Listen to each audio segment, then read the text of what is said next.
ஆண்டவராக இயேசு கிறிஸ்துவின் நாமம் மகிமைப்படுவதாக. இந்த நாளிலும் கூட நாம் தேவ சமூகத்திலே நாம் கடந்து வந்திருக்கிறோம். தேவனை தேடும்படியாக நம்மை படைத்த, நம்மை பாதுகாக்கிற, நம்மை உயிரோடு கண்மணி போல காத்து வருகிற ஜீவனுள்ள தெய்வமாகிய இயேசு கிறிஸ்துவுக்கு நன்றி செலுத்தும்படியாக, அவருடைய நாமத்தை உயர்த்தும்படியாக, ஆராதிக்கும்படியாக இந்த நாளிலே நாம் கூடியிருக்கிறோம். ஆங்காங்கே இருக்கக்கூடிய ஆண்டவருடைய பிள்ளைகளாகி நீங்கள் முழு இதயத்தோடும், முழு ஆத்மாவோடும், முழு பலத்தோடும் அவரை அன்பு கூர்ந்து, இயேசுவிடத்தில் அன்பு கூர்ந்து, அவரை நேசித்து நாமத்தை உயர்த்துங்கள். நிச்சயமாக கர்த்தர் உங்களை ஆசீர்வதிப்பார். ஆண்டவருக்கு மகிமை உண்டாவதாக. இந்த நாளிலும் கூட நாம் கண்களை மூடி செபித்து நாம் இந்த ஆராதனையை நாம் தொடங்குவோம். கர்த்தர் நம்மை ஆசீர்வதிப்பாராக. கர்த்தருக்கு ஸ்தோத்திரம். கண்களை மூடி செபிக்கலாம். பரிசுத்தமுள்ள எங்கள் நல்ல தேவனே, இயேசு கிறிஸ்துவின் நாமத்தினாலே இந்த வேளையிலே நாங்கள் உங்களை நோக்கி நாங்கள் பார்க்கிறோம். இந்த ஆராதனை முடி கரங்களில் ஒப்புக் கொடுக்கிறோம். தடைகள் எல்லாம் விலகி போவதாக. இதை பார்த்து கொண்டிருக்கிற, கேட்டுக்கொண்டிருக்கிற ஒவ்வொரு குடும்பத்தையும், ஒவ்வொருவரையும் கர்த்தர் தாமே ஆசீர்வதிப்பீராக. எல்லா தடைகளை விலக்கி போடுவீராக. இந்த சத்தத்தை கேட்டுக்கொண்டிருக்கிற ஒவ்வொருடைய குடும்பங்களிலும் உயிர்த்தெழுந்த ஆண்டவராக இயேசு கிறிஸ்துவினுடைய வல்லமை வெளிப்பட்டு அற்புதங்களும் அதிசயங்களும் நீ நடத்தி கொடுக்கும்படியாக நான் செபிக்கிறேன். இந்த ஆராதனையை உடைய கரங்களில் தாழ்த்துகிறேன். நீர் பொறுப்படுத்திக் கொள்ளும். இயேசு கிறிஸ்துவின் நாமத்தில் வேண்டி செபிக்கிறேன். ஜெபங்களும் ஜீவனுள்ள நல்ல பிதாவே, ஆமென், ஆமென். ஸ்தோத்திரம். கர்த்தருக்கு ஸ்தோத்திரம். ஒரு பாடலை கூட நாம் உற்சாகத்தோடு சேர்ந்து பாடுவோம். தேவனுடைய நாமம் மகிமை அடைவதாக. கர்த்தருக்கு ஸ்தோத்திரம். ஆண்டவராக இயேசு கிறிஸ்து அவர் நம்மை தேடி வந்தார். நமக்கு வாழ்வு கொடுக்கும்படியாக, நித்திய ஜீவனை கொடுக்கும்படியாக இந்த பூமியிலே தெய்வ மனிதனாக வந்தார். அவர்தான் இயேசு. ஒவ்வொரு மனுஷனுடைய பாவங்களையும் சாபங்களையும் நீக்கும்படியாக இந்த பூமியில் நம்மை தேடி வந்த இயேசு கிறிஸ்து அவர் நல்லவராக இருக்கிறார். தாய் உன்னை மறந்தாலும், தந்தை உன்னை வெறுத்தாலும், உற்றார் உறவினர்கள் எல்லாம் உன்னை விட்டு விலகி போயிருந்தாலும் இயேசு கிறிஸ்து உன்னை தேடி வந்திருக்கிறார். அவரை நாம் தேடுகிற பொழுது அவர் நம்மை ஆசீர்வதிப்பார். பாவங்கள் போக்கவே, சாபங்கள் நீக்கவே இந்த பூலோகம் வந்தாரையா என்ற ஒரு பாடலை கூட நாம் உற்சாகத்தோடு பாடி ஆண்டவருடைய நாமத்தை மகிமைப்படுத்துவோம். கர்த்தர் தாமே நம்மை நடத்துவாராக. ஸ்தோத்திரம்.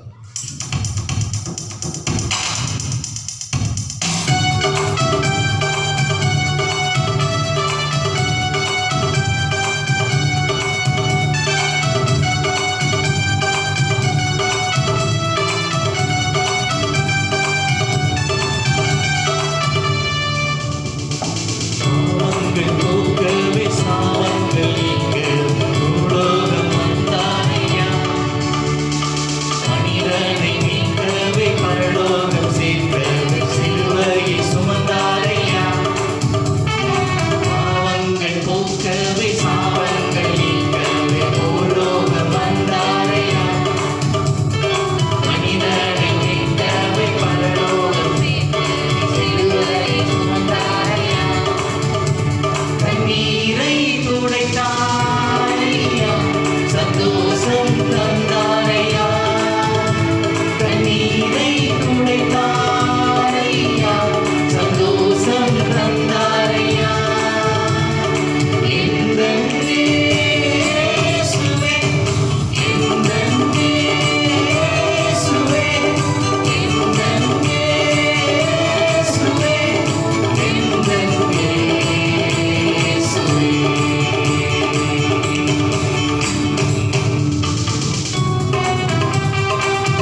ஹல்லேலூயா.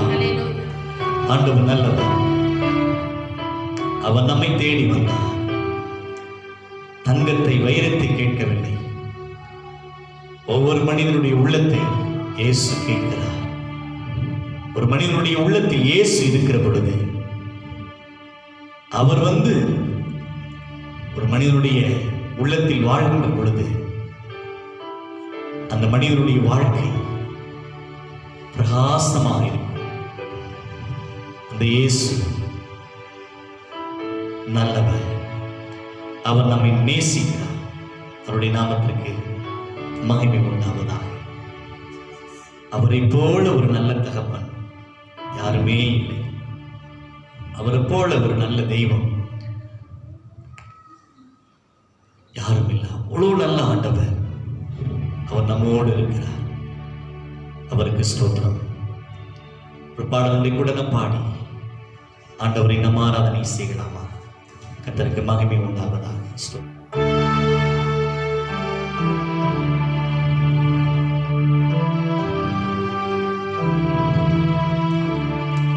எங்களோடு நீங்கள் சேர்ந்து பாடுங்கள்.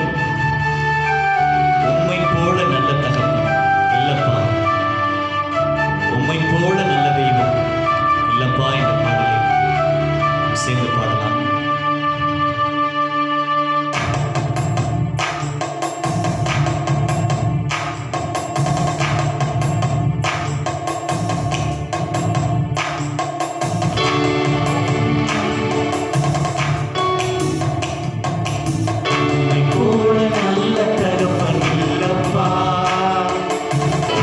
போல நல்ல தெய்வம்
மறித்த என்னை உயிர்ப்பிக்கிறே.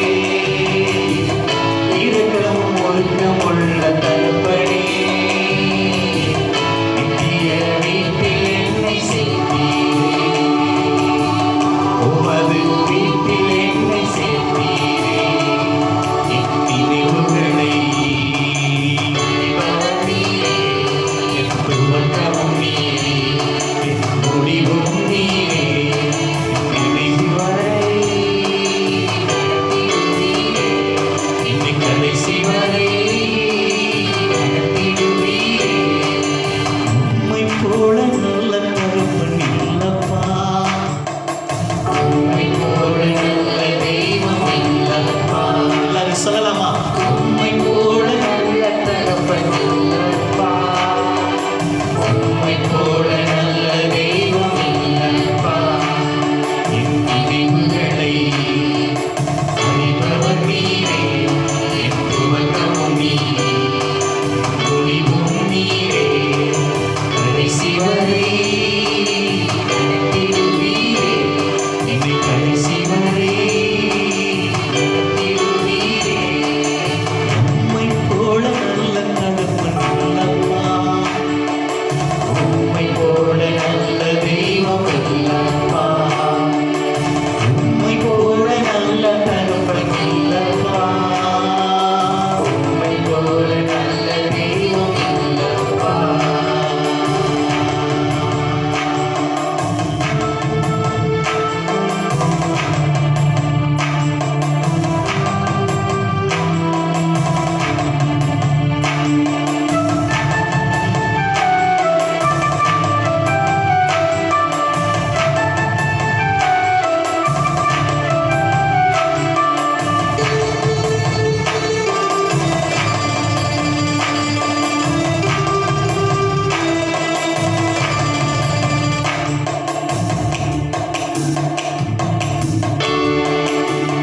உம்மை போல நல்ல தகப்பன் இல்லப்பா, உம்மை போல நல்ல தெய்வம் இல்லப்பா.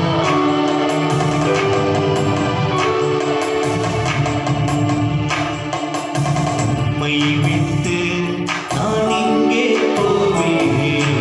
உம்மை விட்டு நான் நஷ்டமாவேன். உம்மை விட்டு நான் எங்கே போவேன்? உம்மை விட்டால் நான் நஷ்டமாவேன். வாழ்வில்லப்பா, வழியில்லப்பா, வாழ்வில்லப்பா, வழியில்லப்பா. நீரின்றி உலகத்தில் யாரும் இல்லை. எனக்கு நீரின்றி உலகத்தில் யாரும் இல்லை. நீரின்றி உலகத்தில் யாரும் இல்லை. நீரின்றி உலகத்தில் யாரும் இல்லை. உம்மை விட்டு நான் எங்கே போவேன்? உம்மை விட்டால் நான் நஷ்டமாவேன். உம்மை விட்டு நான் எங்கே போவேன்? உம்மை விட்டால் நான் நஷ்டமாவேன்.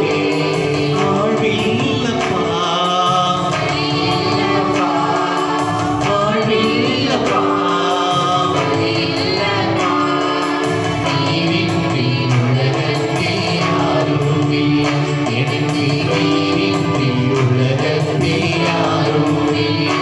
ஏசையா, ஏசையா, ஏசையா, ஏசையா, ஏசையா, ஏசையா, ஏசையா, ஏசையா, ஏசையா, ஏசையா, ஏசையா, ஏசையா. நீரின்றி உலகத்தில் யாரும் இல்லை. எனக்கு நீரின்றி உலகத்தில் யாரும் இல்லை. உம்மை விட்டு நான் எங்கே போவேன்? உம்மை விட்டால் நான் நஷ்டமாவேன்.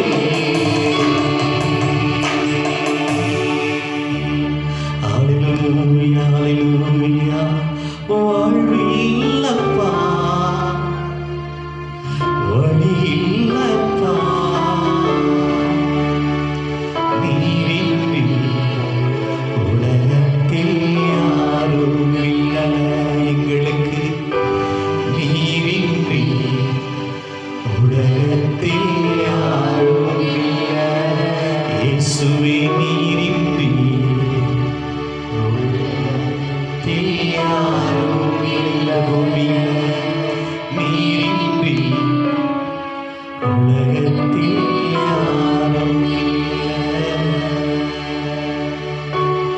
நாங்கள் வாழ்வதற்கு உள்ள வழி நாங்கள் ஆண்டவரே இந்த பூமியில் வாழ்வதற்குள்ளதான பாதை உம்மிடத்தில் இருக்கிறது ஆண்டவரே. நாங்க வேற எங்கேயும் போக முடியாது ஆண்டவரே, உம்மிடத்துலதான் ஆண்டவரே வாழ்வதரும் வார்த்திருக்கிறது ஆண்டவரே. ஹalleluya நீரின்றி உலகத்தில் யாரும் இல்லை. ஹalleluya நீரின்றி உலகத்தில் யாரும் இல்லை. ஹalleluya என் தேவனே என் இயேசுவே உம்மையே நேசிக்கிறேன். எல்லாரும் சொல்லலாமா? சத்தமாக சொல்லுவோம். என் தேவனே என் இயேசுவே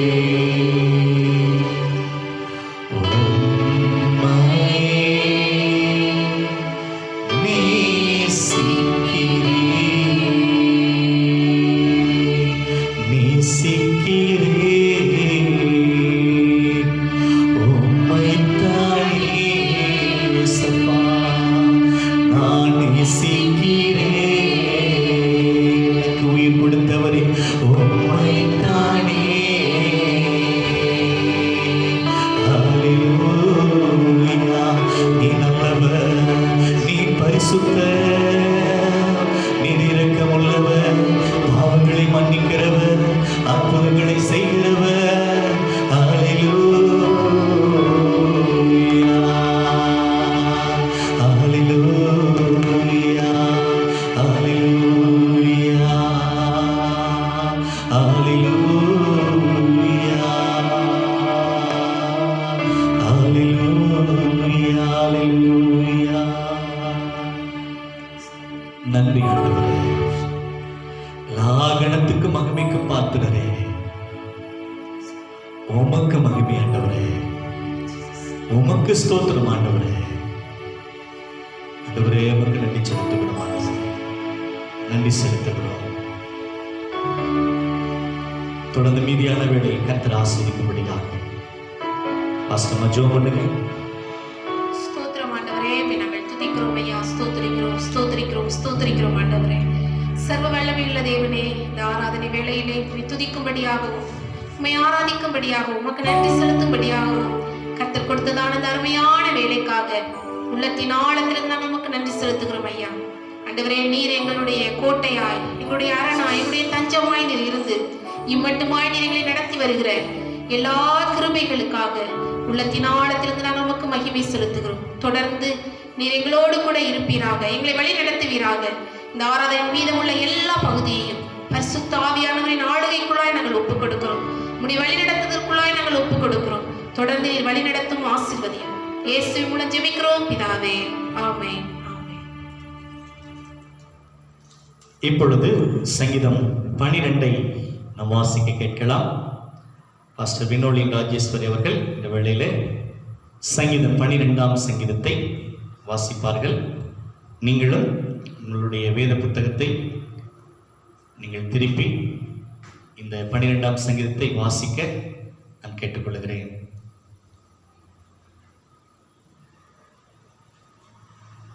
சங்கீதம் 12. ரட்சியும் கர்த்தாவே, பக்தி உள்ளவன் அற்று போகிறான், உண்மையுள்ளவர்கள் மனுபுத்திரரில் குறைந்திருக்கிறார்கள். அவரவர் தங்கள் தோழரோடே பொய் பேசுகிறார்கள். இச்சக உதடுகளால் இருமனதாய் பேசுகிறார்கள். இச்சகம் பேசுகிற எல்லா உதடுகளையும் பெருமைகளை பேசுகிற நாவையும் கர்த்தர் அறுத்து போடுவார். அவர்கள் எங்கள் நாவுகளால் மேற்கொள்வோம், எங்கள் உதடுகள் எங்களுடையது, யார் எங்களுக்கு ஆண்டவன் என்று சொல்லுகிறார்கள். ஏழைகள் பாழாக்கப்பட்டது நிமித்தமும் எளியவர்கள் விடும் பெருமூச்சு நிமித்தமும் நான் இப்பொழுது எழுந்து அவன் மேல் சீறுகிறவர்களுக்கு அவனை காத்து சுகமாயிருக்க பண்ணுவேன் என்று கர்த்தர் சொல்லுகிறார். கர்த்தருடைய சொற்கள் மண் குகையில் 7 தரம் உருக்கி புடமிடப்பட்ட வெள்ளி கொப்பான சுத்த சொற்களாய் இருக்கிறது. கர்த்தாவே, நீர் அவர்களை காப்பாற்றி அவர்களை என்றைக்கும் இந்த சந்ததிக்கு விலக்கி காத்து கொள்ளுவீர். மனுபுத்திரரில் சண்டாளர் உயர்ந்திருக்கும் போது துன்மார்க்கர் எங்கும் சுற்றி திரிவார்கள். ஆமென், ஆமென்.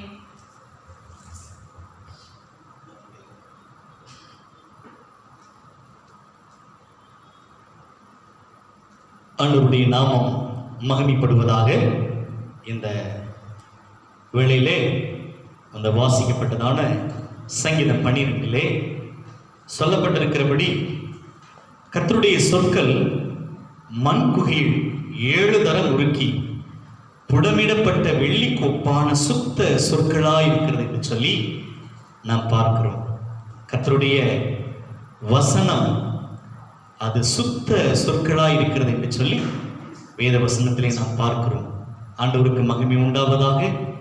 தேவனுடைய பிள்ளைகளே, இதில் நாம் பார்க்கிறோம், கர்த்தருக்கு ஸ்தோத்திரம், இச்சகம் பேசுகிற எல்லா உதடுகளையும் பெருமைகளை பேசுகிற நாவையும் கர்த்தர் அறுத்து போடுவார்.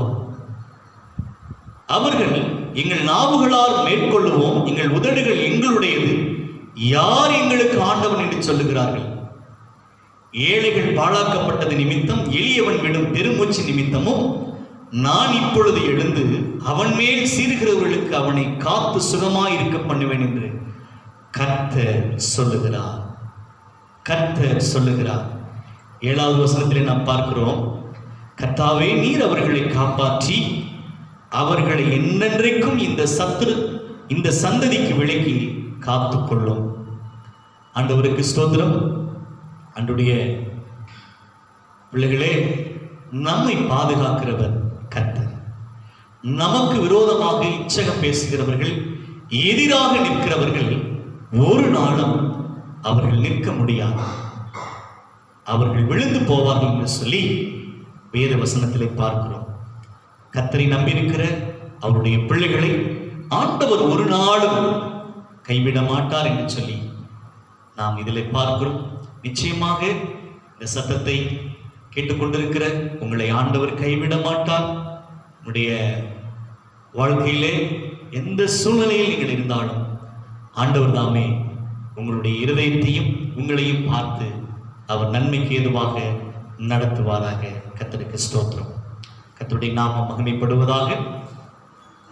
அன்பானவர்களே, இந்த வேளையிலே நாம் ஆலயத்துக்கு வர முடியாதபடி நாம் ஆங்காங்கே மொபைல்களில், இன்னும் பார்த்தீங்கன்னு சொன்னால் டிவியில் இப்படித்தான் நாம் பார்த்து கொண்டு ஆண்டவரை ஆராதனை செய்து கொண்டிருக்கிறோம்.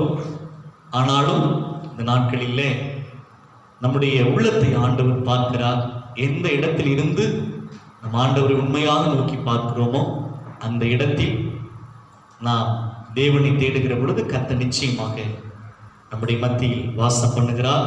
வீடுகளில் இருந்தாலும் நம்முடைய சூழ்நிலை வேத வசனத்தின்படி கடைசி நாட்களில் கொள்ளை நோய் வரும் என்று சொல்லப்பட்டிருக்கிறபடி இந்த உலகத்திலே நடக்கிற சம்பவங்கள் எல்லாம் பார்க்கிற பொழுது இந்த பரிசுத்த வேதாகமத்திலே சொல்லப்பட்டிருக்கிற வார்த்தைகள் எல்லாம் நிறைவேறிக் கொண்டிருக்கிறது.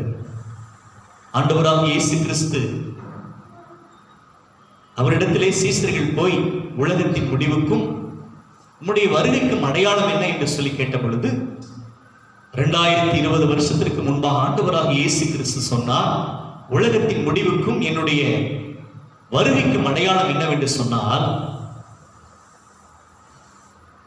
பூமி அதிர்ச்சி, ராஜ்யங்களுக்கு விரோதமாய் ராஜ்யம் எழும்பும், பஞ்சங்கள் உண்டாகும், கொள்ளை நோய் உண்டாகும் என்று சொல்லி ஆண்டவர் அன்றைக்கே சொன்னார்.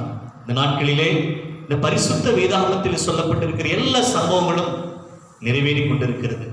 பூகம்பங்கள் நடக்கிறது, கொள்ளை நோய், இந்த கொரோனா என்கிறதான கொள்ளை நோய் உலகம் முழுவதும் இன்றைக்கு பயமுறுத்திக் கொண்டிருக்கிறது. 75 லட்சத்திற்கு மேலாக உலகத்தில் இருக்கிற ஜனங்களை இந்த கொள்ளை நோயாகிய இந்த கொரோனா என்கிறதான ஒரு நோய் தொற்று இன்றைக்கு ஜனங்களை இன்றைக்கு வேதனைப்படுத்திக் கொண்டிருக்கிறது. அநேகர் லட்சக்கணக்கான பேர் மரித்தும் போயிருக்கிறார்கள். ஆனால் கர்த்தருடைய பிள்ளைகளே, இந்த நாட்களில் கர்த்தர் நம்மை பாதுகாத்து வந்திருக்கிறார். அவருக்கு மகிமை உண்டாவதாக, ஸ்தோத்திரம் உண்டாவதாக. நாம் கடைசி காலங்களிலே வாழ்ந்து கொண்டிருக்கிறோம் என்பதை புரிந்து கொள்ள வேண்டும். ஆண்டவருடைய வருகை நாட்களிலே நாம் இருக்கிறோம் என்பதை மறந்துவிடக்கூடாது. இந்த சத்திய வேதம் என்ன சொல்லுகிறதோ, பரிசுத்த வேதாகமம் என்ன சொல்லுகிறதோ அது இன்றைக்கு நிறைவேறி கொண்டிருக்கிறது. இந்த வேதாகமத்தில் இருக்கிறதான வசனங்கள் எல்லாம் நிறைவேறி கொண்டிருக்கிறது. பைபிள் வசனம் ஒரு நாளும் பொய்யாக போகாது, அது அப்படியே நிறைவேறக்கூடியது. அது இன்றைக்கும் நடந்து கொண்டிருக்கிறது. உதாரணத்துக்கு பார்த்தீங்கன்னு சொன்னா, வெட்டுக்கிளிகள் பல இடங்களிலே, வெளி மாநிலங்களிலே, நம்முடைய இந்திய தேசத்திலே இந்த வெட்டுக்கிளிகளினுடைய தாக்கம் விவசாயங்கள் எல்லாம் அழித்து விடுகிறது என்று சொல்லி நாம் கேள்விப்படுகிறோம். விவசாயத்துக்கு ஒரு பேர் அழிவு என்று சொன்னால், நம்முடைய கைகளிலே பணம் இருக்கலாம், நகை இருக்கலாம், சொத்துக்கள் இருக்கலாம், ஆனால் உணவு தானியங்கள் இல்லாமல் போய்விடும். ஆகவேதான் வேதத்திலே பார்க்கிறோம், பஞ்சங்கள் ஏற்படும் என்று சொல்லப்பட்டிருக்கிறது. நாட்களிலே பஞ்சங்கள் வரும் என்று சொல்லப்பட்டிருக்கிறது. கர்த்தருடைய பிள்ளைகளாக நாம் ஒவ்வொருவரும் வேத வசனத்துக்கு செவி சாய்த்து, வேத வசனம் என்ன சொல்லுகிறதோ அதற்கு கீழ்ப்படுகிறது. எல்லா வகையிலும் அதற்கு அது நமக்கு ரொம்ப அவசியம், முக்கியமும் கூட. கர்த்தருக்கு மகிமை உண்டாவதாக. இந்த நாட்களிலே பலவிதமான உபதேசங்கள், கள்ள போதனைகள் இந்த கடைசி நாட்கள் மலிந்து கிடக்கிறது. ஆங்காங்கே இன்றைக்கு ஜனங்கள் வஞ்சிக்கப்படுகிறார்கள். ஒரு சபையில் நிலைத்தில்லாமல் இன்றைக்கு பல இடங்களுக்கு சென்று பலவிதமான உபதேச கோளாறுகளை கேட்டு தேவனோடு கர்த்தரோடு நடக்கிறதான இந்த ஜீவியம் இந்த நாட்களிலே அநேகர் கர்த்தரை விட்டு விலகி போகிக் கொண்டிருக்கிறதை இந்த கடைசி நாட்களில் காண முடிகிறது. கர்த்தர் நமக்கு நன்மை செய்திருக்கிற பொழுது, ஆண்டவர் செய்கிற நன்மைகளை, அந்த நன்றி உணர்வு நமக்கு இருக்கிற பொழுது ஆண்டவரை விட்டு பிரிய மாட்டோம். கர்த்தர் வைத்திருக்கிற இடத்திலே நாம் நிலைத்திருப்போம். தேவனுக்கு ஸ்தோத்திரம் உண்டாவதாக. கடந்த மாதங்கள், கடந்த நாட்களிலே, இந்த நாட்களிலே நாம் சபைக்கு வர முடியாத, ஆலயத்துக்கு வர முடியாத ஒரு சூழ்நிலை நிலைமை இருக்கிறது. ஆனாலும் கூட ஆண்டவருடைய பிள்ளைகளே, உங்களுடைய சபை, கர்த்தர் உங்களை தெரிந்து கொண்டு உங்களுக்காக ஆயத்தம் பண்ணப்பட்டிருக்கிற உங்களுடைய சபையிலே நீங்கள் நிலைத்திருக்கிறது, அது உங்களுக்கு பாதுகாப்பும் ஆசீர்வாதம். கர்த்தருக்கு ஸ்தோத்திரம். சபை ஐக்கியம் என்பது மிகவும் முக்கியமானது. ஒரு கணவன் மனைவி என்று சொல்லி எப்படி திருமண உடன்படிக்கை பண்ணுவார்களோ, தேவனுக்கு முன்பாக, கர்த்தருடைய பெட்டிக்கு முன்பாக, பரிசுத்தவான்களுக்கு முன்பாக, ஜனங்களுக்கு முன்பாக, சொந்த பந்தங்களால் நிறைந்திருக்கிறதான அந்த இடத்திலே தேவனுடைய பிரசனத்துக்கு முன்பாக ஒரு விவாகம், ஒரு திருமணம் எப்படி நடைபெறுமோ, ஒரு பரிசுத்த வேதாகமத்தை வைத்து இன்பத்திலும் துன்பத்திலும் சுகத்திலும் வாழ்விலும் எல்லா நேரங்களிலும் மரணம் நம்மை பிரிக்கும் வரைக்கும் நான் உனக்கு விவாக கணவனாக, விவாக மனைவியாக இருப்பேன் என்று சொல்லி எப்படி உறுதி சொல்லி கணவன் மனைவியாக உடன்படிக்கை பண்ணுகிறார்களோ, அதே போலதான் கர்த்தர் நமக்கு கொடுத்திருக்கிற சபையும் கூட. மணவாட்டியாகிய இந்த திருச்சபையை, மணவாளனாகிய கிறிஸ்துவனுடைய வருகை பொழுது நாம் எல்லாம் பங்கு பெற வேண்டும். கர்த்தர் உங்களை அழைத்து வைத்திருக்கிறதான சபையிலே நீங்கள் நிலைத்திருக்கிறது தான் அது உடன்படிக்கையை காத்துக்கொள்வதற்கு அடையாளம். ஒவ்வொரு வாரமும் ஒவ்வொரு சபைக்கு ஒவ்வொரு இடங்களுக்கு சென்று நம்முடைய உடன்படிக்கை மீறிவிடக்கூடாது. நாம் காத்துக்கொள்வது அவசியம். பரிசுத்த ஆவியானவரால் ஏவப்படுகிற ஒரு ஆலோசனையாக இதை சொல்லுகிறேன். கர்த்தர் தாமே உங்களை நடத்துவாராக. அதிகமாக அன்பான நம்முடைய திருச்சபை ஜனங்களே, நம்முடைய சபைக்காக ஜெபியுங்கள். ஒருவேளை இதை பார்த்து கொண்டிருக்கிற வேறு சபைக்கு செல்லக்கூடியவர்களாக இருப்பீர்கள் என்று சொன்னால், உங்களுடைய திருச்சபைக்காக, உங்களுடைய போதகருக்காக, உங்களுடைய ஆவிக்குரிய தகப்பனுக்காக, தாய்க்காக நீங்கள் ஜெபியுங்கள். கர்த்தர் உங்களை ஆசீர்வதிப்பார். யாரெல்லாம் சபைக்காக, ஊழியர்களுக்காக ஜெபிக்கிறீர்களோ தேவன் உங்களுக்கு நன்மை செய்வார். ஆண்டவர் உங்களுக்காக வழக்காடுவார். உங்களுடைய தேவைகளை எல்லாம் சந்திக்க அவர் போதுமானவராக இருக்கிறார் என்று சொல்லி வேதவசனத்திலே பார்க்கிறோம். இதை செய்யுங்கள். கர்த்தர் தாமே உங்களை ஆசீர்வதிப்பாராக. கர்த்தருக்கு மகிமை உண்டாவதாக. இந்த வேளையிலும் கூட நாம் கர்த்தருடைய வார்த்தைக்கு நேராக நாம் செல்ல இருக்கிறோம். இந்த ஆலோசனைகள் எல்லாம் கேட்டு அதை கைக்கொள்ள ஆண்டவர் உங்களுக்கு உதவி செய்வாராக. கர்த்தருக்கு ஸ்தோத்திரம். இந்த வேளையிலே கர்த்தருடைய வார்த்தையை நாம் கவனிக்கலாம். கர்த்தர் தாமே நம்மை ஆசீர்வதிப்பாராக. ஆண்டவருக்கு ஸ்தோத்திரம் உண்டாவதாக.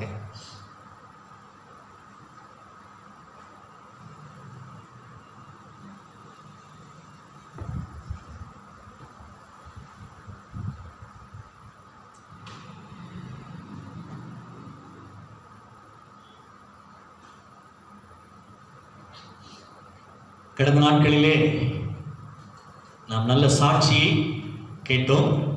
நம்முடைய சபைக்கு வருகிறதான சகோதரி சலேத் மேரி அவருடைய மருமகளுக்கு நல்ல ஒரு ஆண் பிள்ளையை கர்த்தர் கொடுத்திருக்கிறார் என்று சொல்லி அவர்கள் கர்த்தருடைய நாம மகிமைக்கு ஏதுவாக சாட்சி சொன்னார்கள்.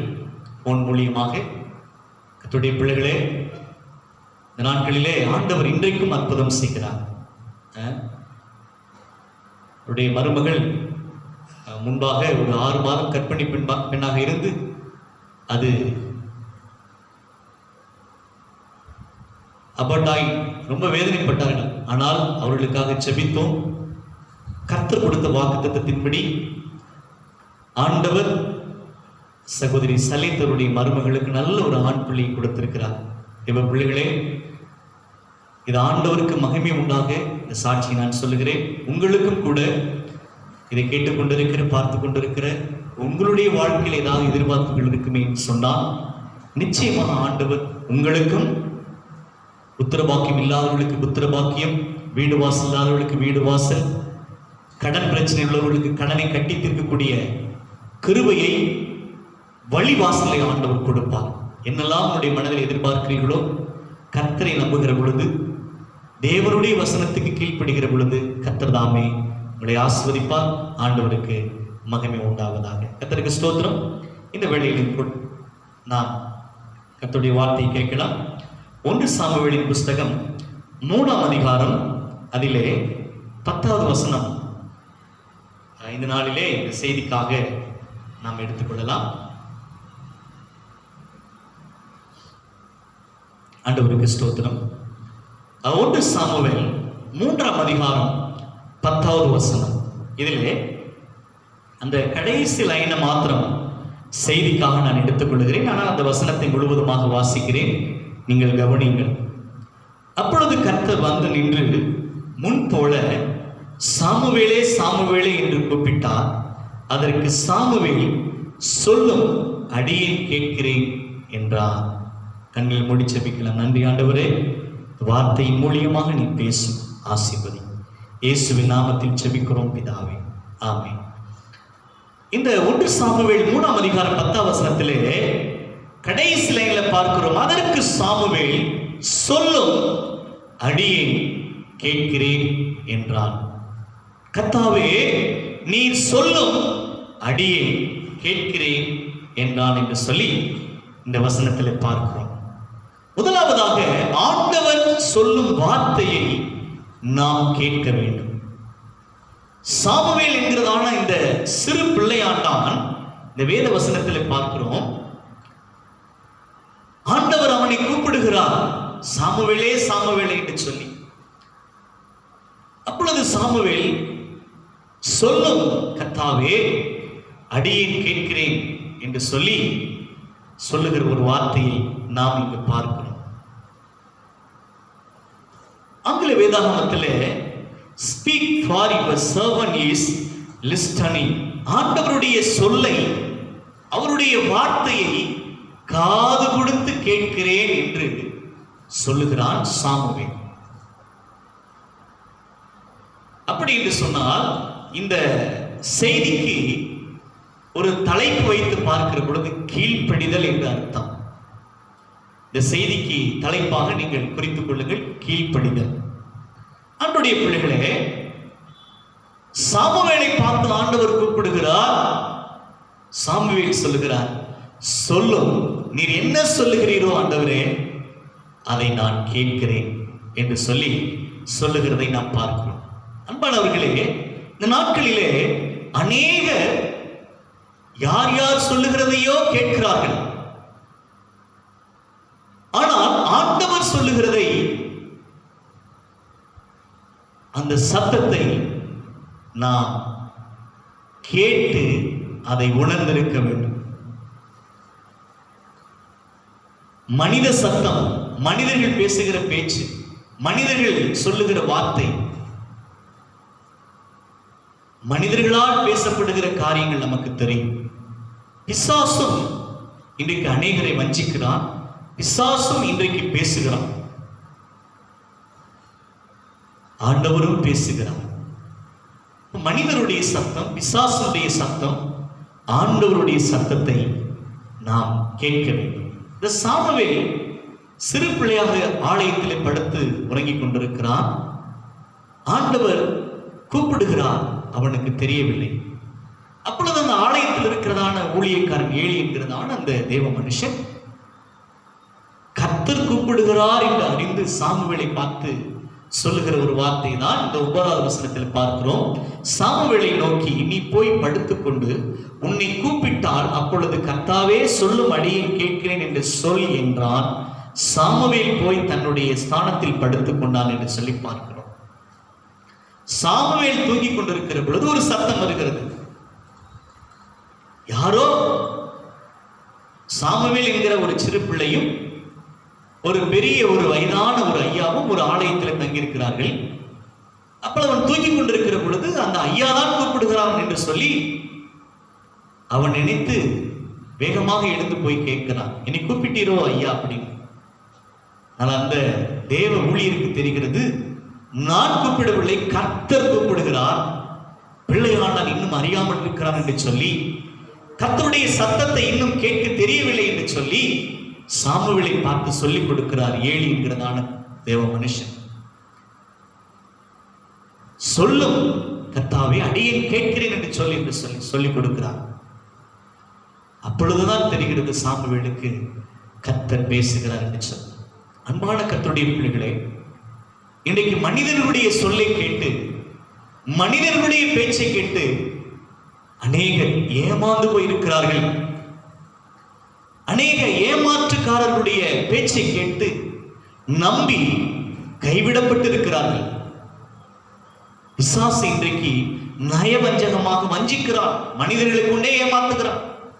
பிசாசுடைய சொல்லை கேட்டு இன்னைக்கு அநேகர் எங்க பார்த்தாலும் மந்திரவாதம், சூனியம், அந்த இடத்துல இப்படி, இந்த இடத்துல என்று சொல்லி பல இடங்களுக்கு சென்று தன்னுடைய குடும்பத்தை அழித்துக் கொள்கிறார்கள்.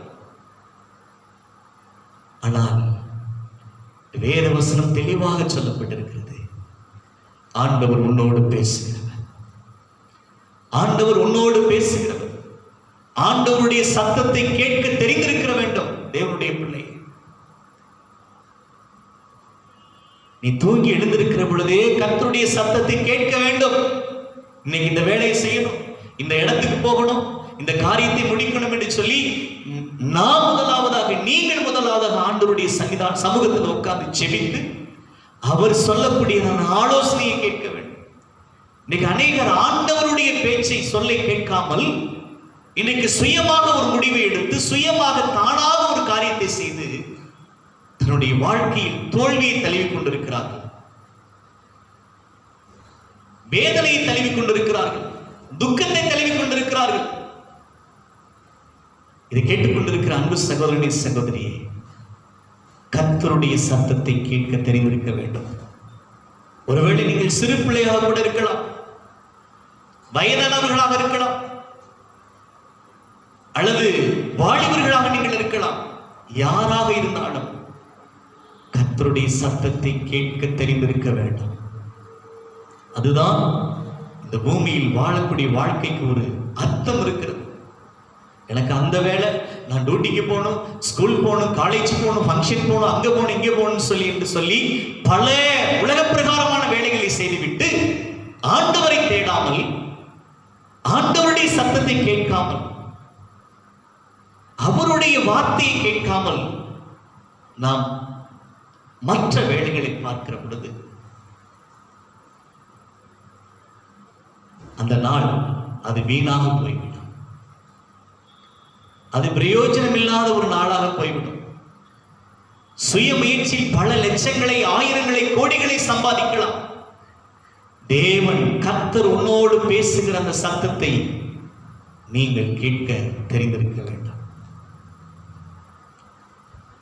ஆண்டவருடைய சத்தத்தை கேட்க தெரியவில்லை என்று சொன்னால் ஒன்று மனிதனுடைய சத்தத்தை கேட்போம், இல்லை என்று சொன்னால் பிசாசுடைய சத்தத்தை நாம் கேட்போம். அன்பானவர்களே,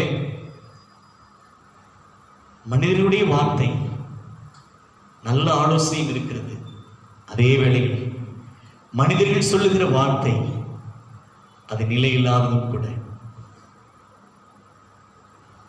பிசாசு சொல்லுகிற வார்த்தை வஞ்சகமுள்ள வார்த்தை. ஆண்டவராக இயேசு கிறிஸ்து சொல்லியிருக்கிற இந்த வார்த்தை, வசனம், அது உண்மையானது, அது நீதியானது, அது ஆசீர்வாதமானது. நம்முடைய வாழ்க்கையில நன்மைக்கு ஏதுவாக அது அமைகிறதா இருக்கிறது. ஆக இதைத்தான் சாமுவேல் சொல்லுகிறான், கர்த்தாவே சொல்லும், அடியேன் கேட்கிறேன் என்று சொல்லி. நீ சொல்லும். இந்த சொல் என்கிற வார்த்தைக்கு ஆங்கிலத்தில் ஸ்பீக் என்ற அர்த்தம். ஸ்பீக் என்றால் சொற்களால் எண்ணங்களை தெரிவிப்பதாகும். சொற்களால், வார்த்தையினால் ஒருவருடைய எண்ணங்களை தெரிவிப்பதுதான் ஸ்பீக் என்கிறதான வார்த்தைக்கு அர்த்தம். ஆண்டவருடைய எண்ணங்களை அவருடைய வசனங்கள் மூலியமாக, வார்த்தையின் மூலியமாக தெரிவிக்கிறார். அதைத்தான் சாமுவேல் சொல்லுகிறான், சொல்லும் கர்த்தாவே நான் கேட்கிறேன் என்று சொல்லி. கர்த்தர் சொல்வதை கேட்க வேண்டும் என்று இந்த வசனத்தில் நாம் பார்க்கிறோம். கர்த்தர் சொல்வது என்பது, ஆண்டவர் சொல்வது என்பது, பேசுவது என்பது எதை குறிக்கிறது என்று சொன்னால் அவருடைய வசனமாகிய இந்த வார்த்தையை குறிக்கிறது. ஆண்டவருடைய வசனமாகிய வார்த்தையை குறிக்கிறது. அதை நாம் கேட்க வேண்டும். ஏன் கேட்க வேண்டும்? இந்த வசனத்தை, இந்த வார்த்தை ஏன் கேட்க வேண்டும்? ஏன் ஆண்டவருடைய சொல்லுக்கு கீழ்ப்படிய வேண்டும் என்று சொன்னால், இந்த ஆண்டவருடைய வசனத்தில், இந்த வார்த்தையில் தான் ஜீவன் உண்டு. ஆதியிலே தேவன் வானத்தையும் பூமியை உண்டாக்கினார் என்று சொல்லி பார்க்கிறோம். வானம் உண்டாக கடவுது என்று சொல்லி அவருடைய சொல்லால், அவருடைய வார்த்தையினால் உலகம் உண்டானது என்று சொல்லி நாம் பார்க்கிறோம். அவருடைய வார்த்தையில் உயிர் இருக்கிறது, ஜீவன் இருக்கிறது, வல்லமை இருக்கிறது. அதிலே நன்மை இருக்கிறது, ஆசீர்வாதம் இருக்கிறது என்று சொல்லி பார்க்கிறோம். இதைத்தான் சங்கீதக்காரனாகி தாவீது சொல்லுகிறான். சங்கீதம் 32ஆம் சங்கீதத்திலே வேத வசனம் தெளிவாக சொல்லப்பட்டிருக்கிறது. சங்கீதம் 32ஆம் சங்கீதத்தில் நாம் பார்க்கிறோம். அன்பானவர்களே, இதை கவனியுங்கள்.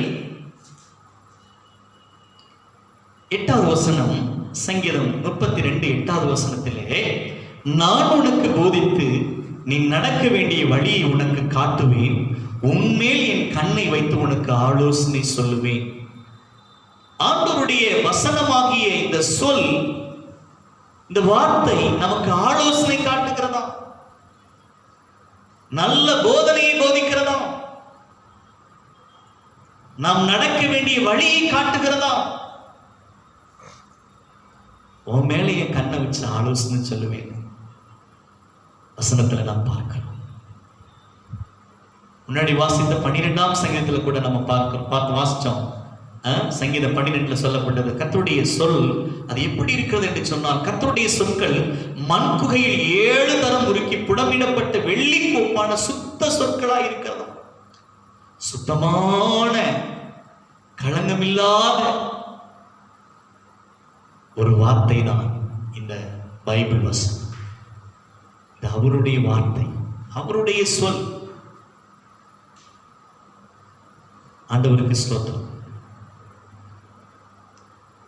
மார்க் எழுதின சுவிசேஷ புஸ்தகத்தில் பார்க்கிறோம், 4ஆம் அதிகாரத்திலே, மார்க் எழுதின சுவிசேஷம் 4ஆம் அதிகாரத்திலே 39ஆம் வசனம் இப்படியாக சொல்லப்பட்டிருக்கிறது.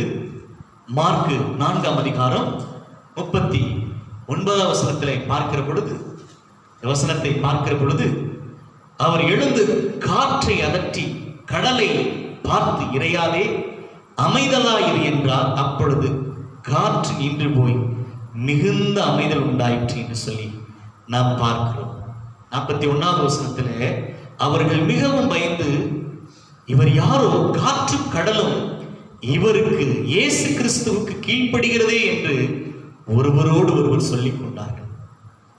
ஆண்டவராக இயேசு கிறிஸ்துடைய வார்த்தைக்கு காற்றும் கடலும் கொந்தளிப்பும் அடங்கி போகிறது, அமைதலாக இருக்கிறது, அடங்கி போகிறது. அப்பேற்பட்ட வல்லமை இருக்கிறது ஆண்டவருடைய வார்த்தை. அந்த வார்த்தையில் நாம் நடக்க வேண்டும், அந்த வார்த்தையை நாம் கேட்க வேண்டும், அந்த வார்த்தையில் நாம் கை கொண்டு இருக்க வேண்டும் என்று சொல்லிதான் ஆண்டவர் எதிர்பார்க்கிறார். இதை சாமுவேல் என்னும் பிள்ளை ஆண்டான், அவன் கை கொண்டான் என்று சொல்லி நாம் பார்க்கிறோம். சொல்லும் கர்த்தாவே நான் கேட்கிறேன் என்று சொல்லி. அன்பானவர்களே, இந்த நாட்களிலே ஆண்டவருடைய சொல்லுக்கு கீழ்ப்படிய வேண்டும். நம்முடைய வாழ்க்கையிலே கீழ்ப்படிதல் மிகவும் அவசியமாக இருக்கிறது. கீழ்ப்படிதல் மிகவும் நமக்கு அவசியமாக இருக்கிறது. மத்திய கிழக்கு பாலைவன பகுதியில் அரேபிய குதிரைகளுக்கு மிக தீவிரமாக பயிற்சி கொடுப்பார்களாம். என்ன பயிற்சி என்று சொன்னால், குதிரைகள் எப்படி கீழ்ப்படிதலோடு நமக்கு நடக்கிறது என்று சொல்லி அந்த மத்திய கிழக்கு பாலைவன பகுதியில் அரேபிய குதிரைகளுக்கு ஒரு பயிற்சி கொடுப்பார்களாம். மிக தீவிரமான பயிற்சி கொடுப்பார்களாம். இந்த குதிரைகள் எப்படி நமக்கு கீழ்ப்படுகிறது என்று சொல்லி அதற்கு ஒரு சில பரிசோதனைகளை செய்வார்களாம். ஒரு டெஸ்ட் பண்ணுவாங்களாம். குதிரைகளுக்கு அநேக நாள் பார்த்தீங்கன்னா அந்த தண்ணி கொடுக்க மாட்டாங்க. அந்த குதிரைகள் எல்லாம் தாகத்தால் நாவு வறண்டு போய் இருக்குமா. உடனே பயிற்சியாளர்கள் என்ன செய்வார்கள் என்று சொன்னால், தாகத்தோடு இருக்கிற குதிரையை ஒரு தண்ணீர் அண்டைக்கு கொண்டு போய் விடுவார்களாம். அது வேகமா ஓடி அந்த தண்ணி குடிக்க போறப்ப ஒரு விசில் அடிப்பாங்க. அதுக்கு அந்த ட்ரைனிங் கொடுத்திருப்பாங்க, அந்த பயிற்சி கொடுத்து வச்சிருப்பாங்கன்னா, எந்த குதிரை வந்து அந்த விசில் சத்தத்தை கேட்ட உடனே தண்ணி அந்த தாகத்தோடு குடிக்க போற நேரத்துல விசில் சத்தத்தை கேட்ட உடனே தண்ணி குடிக்காது, திரும்ப அந்த பயிற்சியாளர்கிட்ட ஓடி வந்து விடுமா. உடனே அந்த குதிரைக்கு நிறைய தண்ணீர் கொடுப்பார்களாம். அப்படி பயிற்சி கொடுப்பார்களாம். எந்த குதிரை கீழ்ப்பிடிதலோடு இருக்கிறது என்று சொல்லி அந்த தாகமான நேரத்திலும் கூட பயிற்சியாளர்கள் எப்படி கற்றுக் கொடுக்கிறதோ அதற்கு அப்படியே அந்த குதிரைகள் கீழ்ப்படியுமா. அன்பானவர்களே, அப்பொழுதுதான் அந்த குதிரைகளை வைத்து போர்களுக்கு சென்று வெற்றியை குவித்து வருவார்களாம். இதிலிருந்து நமக்கு தெரிகிற ஒரு காரியம், ஒரு குதிரை கூட கீழ்ப்படிதலை கற்றுக்கொள்கிறதா. சத்தத்தை கேட்டுக்கொண்டிருக்கிற நமக்கும் கீழ்ப்படிதல் அவசியமாக இருக்கிறது. கீழ்ப்படிதல் மிகவும் முக்கியமாக இருக்கிறது. நான் கீழ்ப்படிவேன், கீழ்ப்படிதல் எனக்கு இருக்குன்னு சொல்லி வாயால சொல்லக்கூடாது. அதை கை கொள்ளுகிறவர்களாக இருக்க வேண்டும் என்று சொல்லி ஆண்டவர் இதில் நம்ம கற்றுக் கொடுக்கிறார். ஆண்டவருக்கு ஸ்தோத்திரம். இந்த செய்திக்கு ஆதாரமாக ஒரு வார்த்தையை நாம் தியானித்து முடிக்கலாம். எல்லாருக்கும் தெரிந்திருக்கிறதான ஒரு சம்பவம் தான். யோவான் எழுதின சுவிசேஷ புஸ்தகத்திலே 2ஆம் அதிகாரத்திலே சொல்லப்பட்டிருக்கிறதான அந்த கானாவூர் கல்யாணம், இந்த திருமண சம்பவம் எல்லாருக்கும், ஆலயத்துக்கு வருகிற ஆண்டவருடைய பிள்ளைகள் உங்களுக்கு தெரிந்திருக்கும். தெரியாதவர்கள் நீங்கள் இந்த செய்தியின் வாயிலாக கேட்டுக்கொள்ளுங்கள்.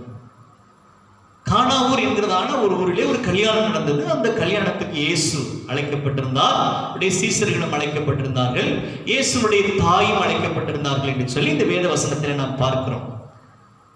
அந்த கல்யாண வீட்டிலே அநேகருக்கு எல்லாருக்கும் திராட்சை ஜூஸ் கொடுத்தார்களாம். ஜூஸ், அந்த ரசம் தீர்ந்து போய்விட்டது. பாதி பேர்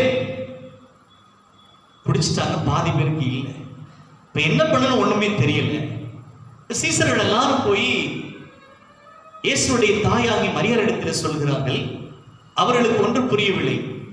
அப்பொழுது மரியாள் ஆண்டவராகிய இயேசு கிறிஸ்துவிடத்தில் வந்து சொல்லுகிற ஒரு வசனம் தான் இந்த யோவான் எழுதின சுவிசேஷம் 2ஆம் அதிகாரத்திலே, இந்த யோவான் 2ஆம் அதிகாரம் 5ஆம் வசனத்தில் பார்க்கிறோம். அவருடைய தாய், இயேசு கிறிஸ்துடைய தாய் வேலைக்காரரை நோக்கி, அவர் உங்களுக்கு என்ன சொல்லுகிறாரோ அதின்படி செய்யுங்கள் என்றால், இயேசு உங்களுக்கு என்ன சொல்றாரோ அதை நீங்க செய்யுங்கப்பா. ரசம் தீர்ந்துருச்சு என்னிட சொல்லி எனக்கு ஒண்ணும் முடியாது, நான் சொல்லிட்டேன். ஆனா அவரு உங்களுக்கு என்ன சொல்றாரோ அதன்படி செய்யுங்கள் என்று சொல்லி மரியாள் சீசர்களை பார்த்து சொல்லுகிறதை நாம் பார்க்கிறோம். இந்த வசனத்தின் வாயிலாக பார்க்கிறோம்.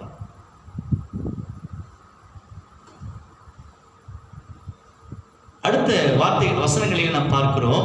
7ஆம் வசனம் பார்க்கிறோம். 7ஆம் வசனத்திலே, இயேசு வேலைக்காரரை நோக்கி, ஜாடிகளில் தண்ணீர் நிரப்புங்கள் என்றார். அவர்கள் அவைகளை நிறைய நிரப்பினார்கள். அவர் அவர்களை நோக்கி, நீங்கள் இப்பொழுதும் உண்டு பந்தி விசாரிப்புக்காரிடத்தில் கொண்டு போங்கள் என்றார். அவர்கள் கொண்டு போனார்கள்.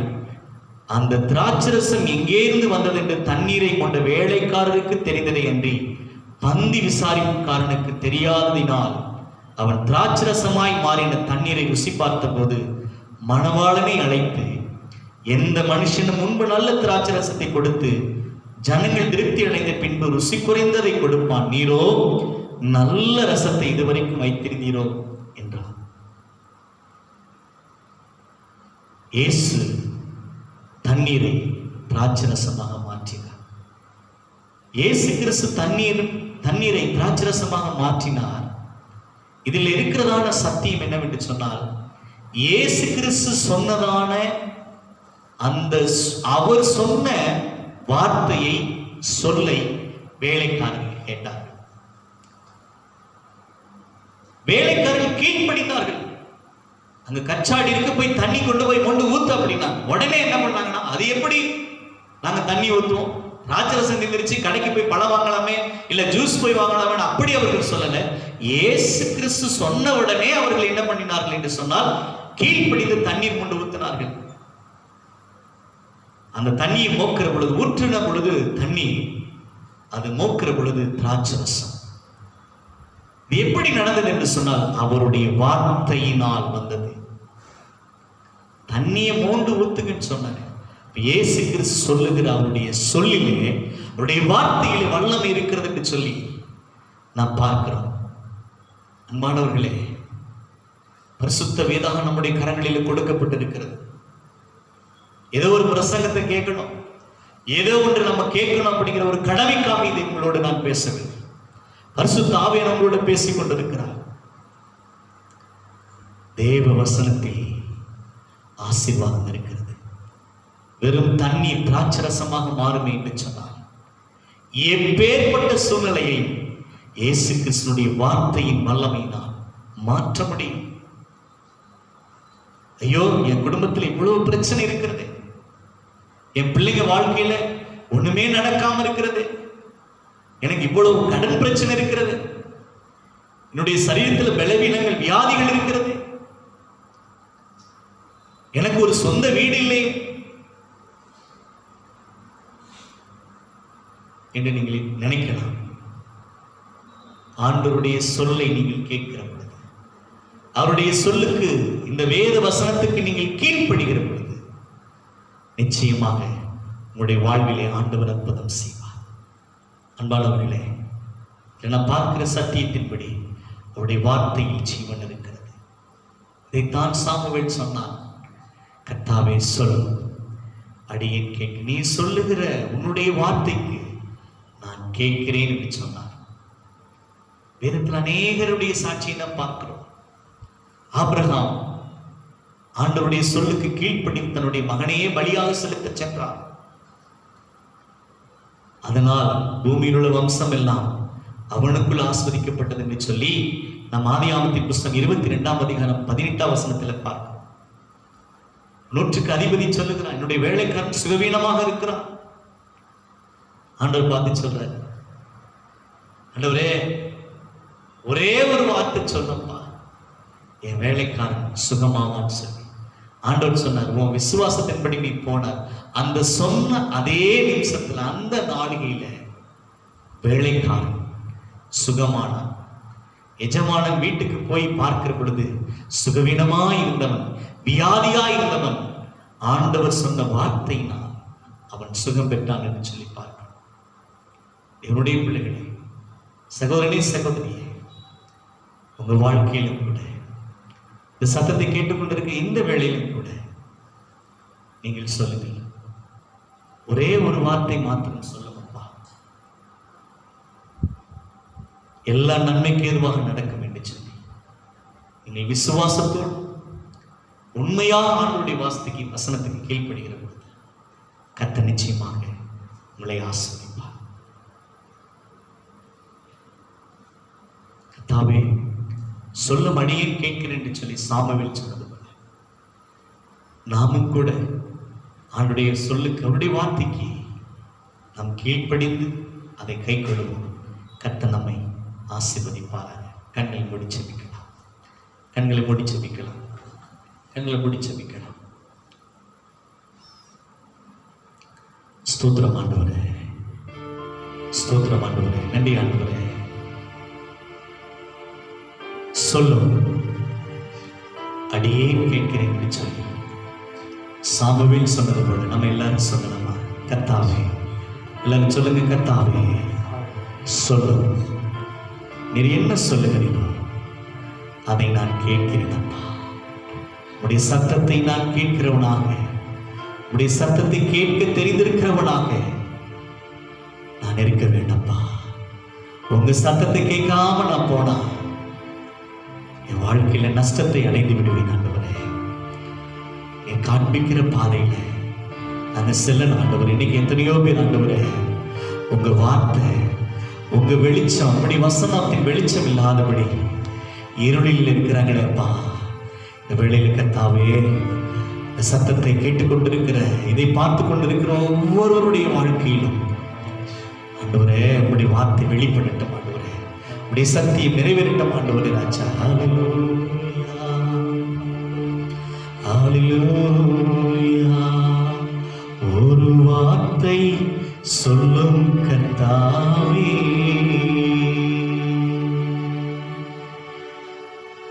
எங்க வாழ்க்கையெல்லாம் செழிப்பாகுமே. ஒரு வார்த்தை சொல்லும் கர்த்தாவே. அடியேன் கேட்கிறேன் ஆண்டவரே, உடைய பிள்ளைகள் கேட்கிறேன் ஆண்டவரே, நிறைய ஆசீர்வதி பொருட்படுத்திக் கொள்ளும். ஒவ்வொரு குடும்பத்துக்காக நான் செபிக்கிறேன், ஒவ்வொருவருக்காக நான் செபிக்கிறேன். கர்த்தர் நாமே பொறுப்படுத்திக் கொள்ளும் ஆசீர்வதி. இயேசு கிறிஸ்துவின் நாமத்தில் வேண்டி ஜெபிக்கிறோம். ஜெபங்களும் ஜீவனுள்ள நல்ல பிதாவே, ஆமென், ஆமென், ஆமென். என் ஆத்துமாவே கர்த்தரை ஸ்தோத்திரி, முழு உள்ளமே பரிசுத்த நாமத்தை ஸ்தோத்திரி. என் ஆத்துமாவே கர்த்தரை ஸ்தோத்திரி, கர்த்தர் செய்த சகல உபகாரங்களை மறவாதே. ஆமென். கர்த்தராகிய இயேசு கிறிஸ்துவின் கிருபை, பிதாவாகிய தேவனுடைய அன்பும் பரிசுத்த ஆவியினுடைய அன்யோன்ய ஐக்கியமும் சமாதானமும் சந்தோஷமும் இன்றும் மீண்டும் சதா காலங்களிலும் உங்களோடு கூட இருப்பதாக. ஆமென், ஆமென், ஆமென். ஹல்லேலூயா. கர்த்தர் உங்களை ஆசீர்வதிப்பார். Praise the Lord.